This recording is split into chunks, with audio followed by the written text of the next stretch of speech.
You've been introduced to the quick mask mode. We know that we can simply tap the Q key on our keyboard to move in and out of the quick mask mode, which is wonderful. But we haven't seen how to actually edit this guy yet. We do know that any areas that are covered in this red rubylith are not selected, and any areas that appear clear are selected. But how do we actually edit this guy? I'm going to go and grab my paintbrush tool, and by and large when I'm working inside the quick mask mode I'm using the paintbrush tool, although I could use some of the other painting tools inside Photoshop as well. And then give me a second here, I'm just going to zoom in a little bit. How this works, and you might want to jot this down if you're taking notes because it does get a little bit confusing. How this is going to work is if I paint with white, pure white, I'm going to be removing or painting away the red rubylith. In other words, if I'm painting with white, I'm going to be adding to my selection. Alternatively, if I paint with pure black, I'm going to be adding to the red rubylith, which subtracts from the selection. Okay, again, it's a little bit confusing here. All right, and by the way, not to compound the confusion even more, but if I paint in shades of gray, then I'm going to get a feathered effect with my selection. Okay, but maybe for now, what I'll do is I'll show you sort of the basics here: solid black and solid white. So what I'd like you to do at the bottom of your toolbox is click on this icon here towards the sort of the top left corner of the color area. And what that will do is that will reset your foreground and background colors. So now you should have black in your foreground, okay? And you have your paintbrush tool selected, I hope.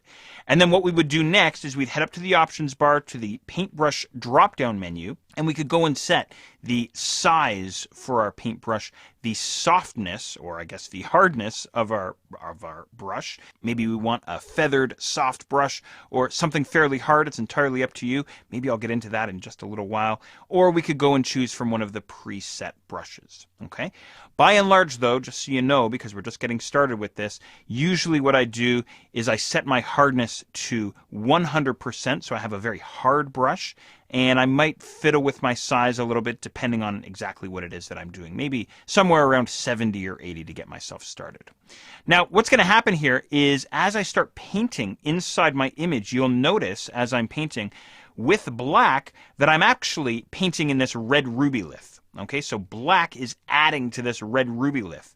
Now, if I tap the Q key on my keyboard to go back into regular old Photoshop, what's happened here is I've actually subtracted from the selection. So in other words, this area here, sort of the Buddha's right shoulder that I've gone and painted over, is no longer selected. So I'm going to tap the Q key to go back into quick mask mode. And what I'll have you do next is click on this icon here, sort of this curved double-headed arrow. What he'll do is he'll flip the foreground and background colors. So now we're going to be painting with white. And if I paint into the same area on my statue, something like this, there we go. As you can see, I'm erasing that red rubylith overlay, removing that red overlay. And then if I tap my Q key one more time on my keyboard, as you can see, I've now added to my selection. Okay, so that's the very, very basics of working inside the quick mask mode. We're primarily going to be using the paintbrush tool, and we're primarily going to be painting in either solid black or solid white, depending on what it is that we're doing. Now, there's quite a bit more that I'd like to show you, so I think what I'll do is I will put the brakes on here, give you a moment to fiddle around inside the quick mask mode, and then I'll catch up with you in just a moment, and I'll show you some other neat tricks that we can use when we're using the quick mask mode to create accurate selections.